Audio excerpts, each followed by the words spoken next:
Salut Mathilde. Salut. Dans un épisode précédent, tu avais dit que les manchots ils pouvaient vivre dans des colonies avec des milliers d'individus. Est-ce que ça veut dire que c'est des animaux qui sont hyper sociaux ? Ouais, c'est ça, quasiment toutes les espèces de manchots se regroupent en colonies, notamment pendant la saison de reproduction, sauf le manchot antipode, ce fameux manchot un peu mystérieux qui vit en Nouvelle-Zélande, qui lui vit un peu en couple, un peu isolé, mais en tout cas les autres se rassemblent vraiment en colonies, et ces colonies peuvent être vraiment, vraiment immenses, avec plusieurs milliers, voire plusieurs centaines de milliers d'individus.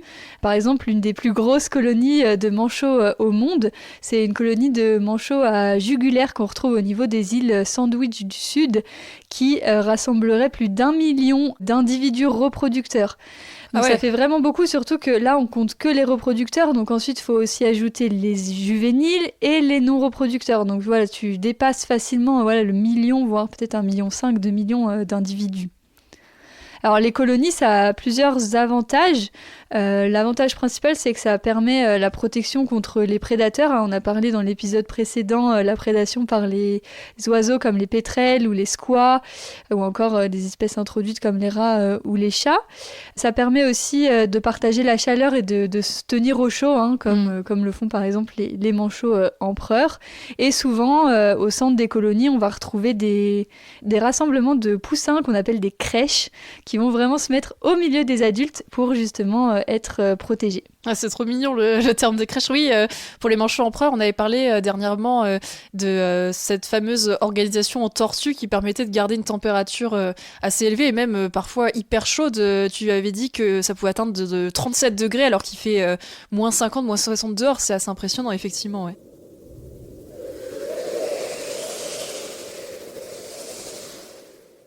Et du coup, pour l'organisation, est-ce que c'est une colonie qui est stable ou est-ce que tu vas avoir des changements ? C'est-à-dire, est-ce que c'est toujours les mêmes individus ? Est-ce qu'ils se séparent ? Est-ce qu'ils reviennent ? Comment ça se passe ? Alors pour les manchots qu'on va dire d'eau froide, donc on a dit que c'était ceux qui passaient des longues périodes en mer avant la reproduction et qui vont rester à terre seulement pendant les périodes de reproduction, la colonie elle va devoir forcément se reformer chaque année. Et donc là, c'est un peu le système du premier arrivé, premier servi. C'est un peu les individus les plus expérimentés qui vont commencer par s'installer. Parce que pour arriver plus tôt, il faut être capable de s'arrêter de manger plus tôt, forcément. Donc c'est souvent les individus les plus expérimentés qui vont réussir à s'installer en premier. À l'inverse, les jeunes qui sont un peu moins expérimentés vont arriver un peu plus tard parce qu'ils ont besoin de rester en mer un peu plus longtemps pour reconstituer leurs réserves. Et donc eux vont devoir s'installer un peu en bordure de colonie, ce qui fait qu'ils vont être plus exposés au vent et aux prédateurs. Donc voilà, le premier arrivé, c'est souvent lui qui a la meilleure place, quoi. Et donc par définition, vu qu'ils sont plus jeunes, peut-être qu'à terme, quand ils seront un peu plus grands, on peut espérer que ils soient les plus expérimentés. Donc il y a vraiment un côté changeant dans ces colonies. Est-ce qu'il y a une autre forme d'organisation ? Par exemple, est-ce qu'il y a quand même des hiérarchies sociales chez les manchots avec des individus qui sont dominants ou dominés toute leur vie, pour prendre les termes qu'on utilise par exemple chez les loups, chez les chimpanzés, où il y a vraiment une hiérarchie très nette ? Alors c'est surtout, comme je disais, premier arrivé, premier servi. Donc en gros, les plus performants vont être au centre et ensuite on a les manchots un peu moins performants en périphérie. Ce qu'on sait, c'est qu'ils vont avoir tendance à défendre un peu des micro-territoires autour de leur nid ou autour de leur emplacement où ils vont pondre leurs œufs. Et donc ce qui est marrant, c'est que souvent dans les colonies, on observe une espèce de distance minimale entre manchots qui est souvent équivalente à la longueur de 2 ailerons d'individus, ce qui fait que quand ils étendent leurs ailerons, ils se touchent pas. Donc ça évite un peu le conflit, quoi. L'idée c'est d'être assez proche pour se tenir chaud et se protéger, mais pas trop parce que sinon quand même il y a des conflits. Et d'ailleurs c'est vrai que le conflit est assez fréquent chez les manchots. Dès qu'il y en a un qui rentre dans le micro-territoire de l'autre, on va avoir des petites bagarres avec notamment des gros coups d'aileron et des coups de bec un peu mis partout, quoi. Ouais, donc ils n'ont pas vraiment besoin de se toucher pour entrer en conflit, parce que c'est une expérience que tu as vécue. D'ailleurs, beaucoup, on voit souvent des manchots qui vont se chamailler assez facilement, et il n'y a même pas besoin de contact. Tu peux juste avoir une petite approche dans cette zone un peu invisible, un peu théorique de distanciation sociale, que si tu transgresses ne serait-ce qu'un tout petit peu, tu peux avoir une bagarre entre les individus. Ouais, c'est ça. Dès qu'il y a une petite perturbation dans la colonie, donc ça peut être un prédateur qui passe, un éléphant de mer qui traverse, ça arrive assez souvent, ça va un peu déstabiliser la colonie, et donc les individus vont se retrouver trop proches, et là on va avoir ça va être un peu ça va être n'importe quoi, ils vont se taper dessus un peu, et ensuite ça va se remettre petit à petit. Mais ouais, c'est vrai que dès qu'il y en a un qui s'approche trop, il y a directement bagarre, quoi. Ça va être que entre les deux individus, ou est-ce qu'il peut y avoir d'autres individus qui se joignent à la bagarre? Comment ça se passe en fait, les conflits? Souvent ça peut déclencher des bagarres entre plein d'individus, parce que forcément il y en a un qui se déplace, donc l'autre se décale, finit par marcher sur l'autre, bon, les colonies de manchots, c'est hyper vivant, hein, ça bouge beaucoup, et puis c'est vrai que on peut très vite déclencher un conflit quand même. Ouais, il y a un côté un peu domino, quoi, c'est que et puis il y en a qui se mêlent de choses qui les regardent pas, j'imagine. Oui, ça arrive. Ouais. Des fois on sait pas pourquoi il y en a qui arrivent et qui ont décidé de taper sur tout le monde, mais ils ont probablement une raison, hein. Nous on se dit, on sait. C'est juste qu'on sait pas, quoi. Ouais, voilà. C'est dur à identifier, en tout cas. Oui. Et mon poing, il est prêt. Prends toujours ça. Tu as vu, maman?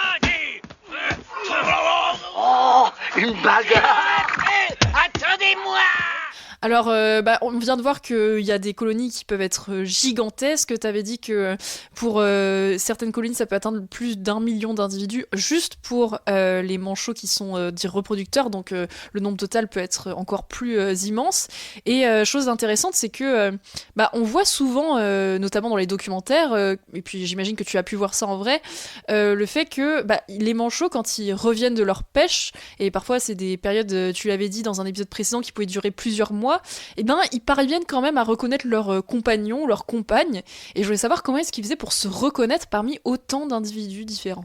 Ouais, c'est une bonne question. C'est vraiment le challenge auquel les manchots doivent faire face pendant la repro. Ça va être de retrouver justement son partenaire qui, en général, s'occupe du petit. Et donc là, on a plusieurs stratégies. Première stratégie, ça va être de mémoriser l'emplacement des nids. Tous les manchots, sauf les Apténodites, donc le manchot royal et le manchot empereur, construisent des nids, hein, vraiment. Ils vont se fixer sur un nid. Et donc, une fois que le nid est fixe, il bouge plus, il reste sur ce nid. Et donc, la façon la plus simple de retrouver son partenaire, ça va être de mémoriser tout simplement l'emplacement du nid. Mais c'est pas si simple, parce que quand il y a plusieurs milliers d'individus, voire centaines de milliers, même si on a à peu près une idée vague de où est le nid, il faut quand même pouvoir être sûr que c'est bien notre partenaire et pas quelqu'un d'autre. Donc on a d'autres systèmes de reconnaissance entre individus, et en particulier la reconnaissance vocale, qui est très très développée chez les manchots, et surtout chez les Apténodites, donc manchot royal, manchot empereur, qui eux n'ont pas de nid. Donc comme ils n'ont pas de nid, ils vont élever leurs petits sur leurs pieds directement. Ils sont assez mobiles, ils vont se déplacer quand même assez régulièrement, et donc là le point de rendez-vous fixe ne fonctionne pas. Et donc, ils vont se baser surtout sur de la reconnaissance vocale. Donc, chez les Apténodites, on a une production de sons qui est un peu particulière. En fait, ils vont produire 2 voix en même temps. C'est un peu comme les chants polyphoniques, je crois, mongols. Oui, de Mongolie, ouais, tout à fait. Ouais. Où on entend les gens faire 2 voix un peu en même temps, tu vois, une aiguë et une un peu plus grave, par exemple. Ouais, 2 notes en même temps, exactement. Ce qui fait que leur voix, entre guillemets, est hyper complexe. Et donc, quand tu combines ce système particulier de production à 2 notes, plus une forme dans le spectre sonore, donc en gros ils vont alterner des syllabes et des silences, et chaque manchot va avoir sa propre signature en termes de durée de syllabes et de durée de silence. Quand tu combines les deux, ça fait qu'on a une signature vocale qui est hyper distincte entre les individus, et donc ils arrivent vraiment à se reconnaître. Chez les manchots qui forment des nids, donc tous les autres, on n'a pas ce système justement de production de sons à 2 voix, et la reconnaissance elle se fait surtout sur le timbre de la voix, qui est un système quand même un peu moins fiable, parce que forcément tu vas limiter le nombre de spectres différents qu'on peut avoir entre individus, mais qui est compensé par justement la présence de ce nid fixe, donc en fait tu compenses un peu les deux. Ce qui est intéressant, c'est que les colonies de manchots, c'est extrêmement bruyant. C'est vraiment le truc qui nous marque quand on arrive proche d'une colonie de manchots, c'est ce son-là qui est assourdissant. Ça fait que parler. Et donc, toute la difficulté, ça va être de pouvoir s'entendre malgré ce bruit ambiant qui est extrêmement fort.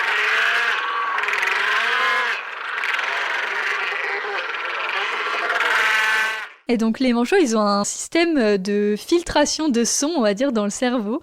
Leur cerveau va faire un espèce de traitement auditif qui va augmenter la sensibilité aux vocalisations de son partenaire ou de son poussin.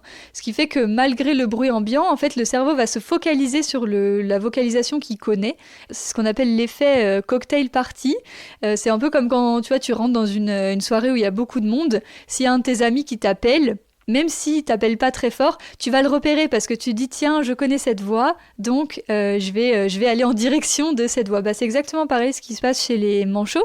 Et par exemple, on sait que les poussins manchots royaux sont capables de reconnaître d'entendre la vocalisation de leurs parents, même si elle est produite à un volume de 6 décibels en dessous du bruit ambiant. Donc c'est vraiment beaucoup plus faible que le bruit ambiant. Ils sont vraiment capables de faire de s'isoler, un peu d'isoler tout ce qu'ils entendent et de se focaliser sur la vocalisation de leur adulte.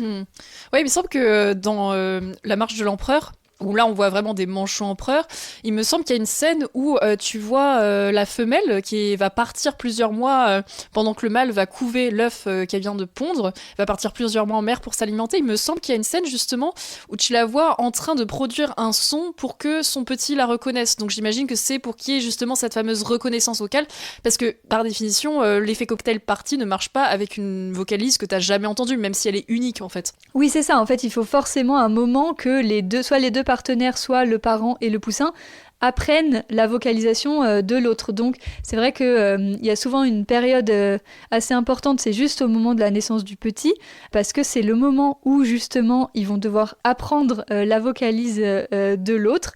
Et donc forcément, si tu la connais pas, tu peux pas la distinguer parmi toutes les autres, quoi. Et est-ce qu'on sait ce qui se raconte en fait ces différents manchots? Parce que tu disais que les colonies étaient très bruyantes, très bavardes. Pourquoi est-ce qu'il y a autant de cacophonie dans les colonies de manchots? Alors là, pour savoir ce qui se raconte, c'est assez compliqué. En fait, il y a beaucoup de vocalises qui se font entre les deux individus du couple. En fait, ils vont passer leur temps à vocaliser pour justement s'entraîner à reconnaître et pour avoir vraiment le son de son partenaire en tête. Donc par exemple, pendant la formation des couples, ils vont passer beaucoup de temps à vocaliser pour être sûr qu'ils arrivent à se reconnaître. Après, dès qu'il y en a un qui bouge, l'autre il peut vocaliser parce qu'il est pas content que l'autre ait bougé. Enfin vraiment, on peut pas trop savoir ce qu'ils se disent. En tout cas, c'est hyper bruyant, quoi. Ouais. Donc même quand les couples sont séparés, ça parle, quoi. C'est pas juste une histoire de reconnaissance vocale, forcément. Ouais. Puis en fait, les couples, ils se séparent pas forcément en même temps. Donc il y a toujours des couples qui sont là. Enfin, il y a toujours des interactions sociales qui sont très importantes chez les manchots. Ouais. Est-ce que les manchots, ils peuvent aussi se reconnaître de manière visuelle? Parce que quand on est un humain pas forcément expérimenté, on a l'impression qu'ils se ressemblent tous. Et puis on a souvent tendance à confondre même les espèces entre elles. On confond pingouins et manchots. C'est un peu compliqué tout ça. Est-ce que les manchots, entre eux, ils arrivent à reconnaître, entre guillemets, le visage d'un autre manchot, un peu comme nous, on arrive à reconnaître un autre humain? Alors, on pense que, par exemple, les manchots du Cap seraient capables de se reconnaître en mémorisant un peu les motifs qu'ils ont sur leur ventre. Les manchots du Cap, c'est des manchots qui ont des petits points noirs sur leur ventre. Et donc, chaque organisation de points va être propre à chaque individu. Il y a une étude qui a montré qu'ils sont capables de se reconnaître justement grâce à l'agencement de ces différents points. Alors, est-ce que c'est le cas chez d'autres espèces? On n'en sait rien. On a longtemps pensé que les royaux pouvaient aussi justement reconnaître le visage de leur partenaire, notamment parce que les royaux, ils vont avoir un reflet d'UV au niveau du bec. Ultraviolet, du coup. Ouais, c'est ça, ultraviolet. Alors, les UV, nous, on n'est pas capable de les voir. Mais il y a beaucoup d'oiseaux qui sont capables de les voir justement parce qu'ils possèdent un 4e cône. Donc les cônes, c'est les récepteurs qui sont responsables de la vision en couleur. Nous, on en a 3. On a le rouge, le vert et le bleu. Les oiseaux en ont un 4e qui est responsable de la vision justement en couleur ultraviolet. UV. Ouais. Mais il se trouve que chez les royaux, ce cône-là, il existe, mais il n'est pas hyper sensible aux UV. Il est plutôt fait pour voir en violet, quoique dans les UV vraiment. Donc on imagine qu'ils ne seraient pas trop capables finalement de voir cette réflexion UV au niveau du bec. Alors du coup, à quoi sert cette réflexion d'UV au niveau du bec, on n'en sait rien. En tout cas, c'est assez peu probable que ça joue un rôle dans la reconnaissance visuelle. Et donc ça veut dire que on a vraiment un animal qui a quand même une vision assez développée, parce qu'on avait dit dans un épisode précédent sur l'alimentation que c'était des animaux qui, pour s'adapter à la chasse notamment, et puis même à leur milieu de vie extrêmement hostile et souvent quand même entouré de glace pour beaucoup d'espèces, des milieux extrêmement obscurs d'un côté, la profondeur des océans, et de l'autre côté des milieux extrêmement lumineux, extrêmement clairs. Et donc on avait raconté qu'ils avaient notamment des bâtonnets en très grand nombre pour pouvoir voir dans l'obscurité, et un système d'ouverture et de fermeture de pupilles très développé, justement pour pouvoir passer d'une luminosité à une autre. Donc c'est quand même des animaux très visuels. Oui, effectivement, comme tu dis, ils ont une vision qui est très très développée, hein. Ils voient très bien en basse lumière, ils sont capables de voir très bien sous l'eau. Et donc, du coup, apparemment, les manchots du Cap sont aussi capables de se reconnaître à terre grâce à leur vision. Donc, ouais, c'est quand même des animaux qui ont des yeux extrêmement bien développés, quoi. Et on va pouvoir en terminer sur les comportements sociaux des manchots. Enfin, pas tout à fait, puisque dans l'épisode suivant, on va s'intéresser à la reproduction et aux soins parentaux. Alors, on n'a pas forcément de réponse pour cette histoire de reconnaissance visuelle avec les reflets UV au niveau du bec chez les manchots royaux, mais on a beaucoup d'autres informations que tu vas nous partager au niveau de la reproduction, des parades et du soin aux jeunes chez les manchots royaux et chez d'autres espèces. D'ici là, prends soin de toi. Salut Mathilde. Salut!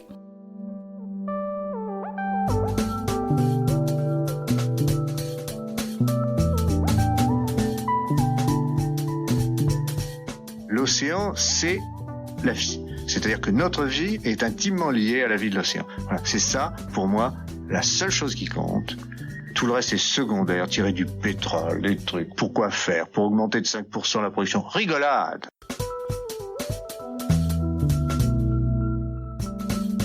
C'est la fin de cet épisode. Merci de nous avoir prêté tes oreilles. Si tu aimes nos contenus, je te recommande mes 2 livres. En finir avec les idées fausses sur le monde vivant, aux éditions de l'Atelier, et Nomen, les origines des noms des espèces, aux éditions Ulmer. Et aussi un super jeu de cartes, Terra Animalia, pour apprendre sur les animaux et les plantes tout en jouant. Et on fait un gros clin d'œil aux profs, aux parents et à tous ceux qui racontent ou enseignent le vivant. Grand merci pour ton soutien, à bientôt, et d'ici là, prends soin de toi et de ce qu'il y a autour de nous.